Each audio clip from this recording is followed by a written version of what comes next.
So this invention was sort of like I'd been wanting to do it for a while because it just sounded like a really interesting thing to do with mechanics, using like gears and belts and motors and sensors and stuff like that.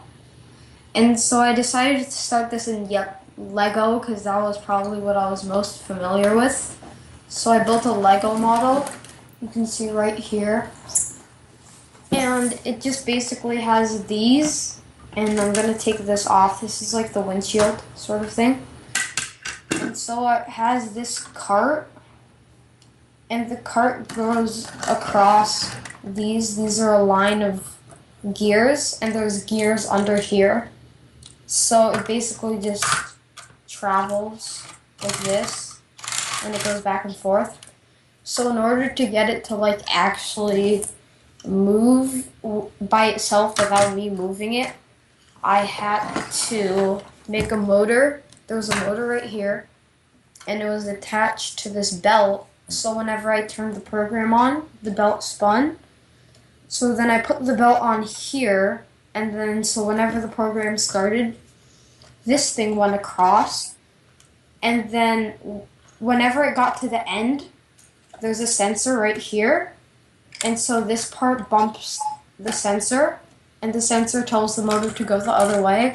So then it goes like this, and it hits the sensor, and it just keeps on going back and forth until you want to stop it. So what was the problem you're solving with this? Tell me a little bit about the problem and how you decided this was going to be a good way to solve it. Yeah, so one day my dad was driving down the road. It was like a rainy day, like actual rainy day, and the rain was pouring down, and my dad couldn't really see because stuff was in the corners that he needed to see.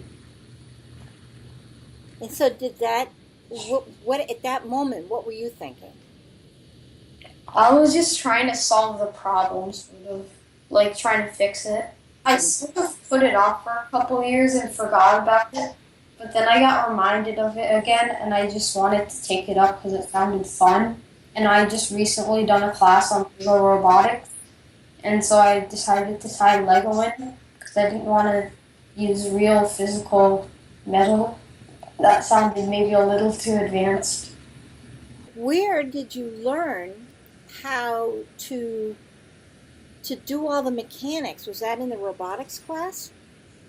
Well, I have a person I know he runs camps, and he just like teaches you how to make stuff. Like usually out of Lego, it's not like out of like wood or anything like that.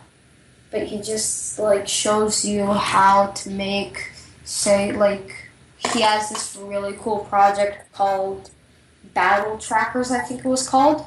And it was like this. There was two carts, and it would be like this, and it would go across this track, and they would like try and basically put the other one off.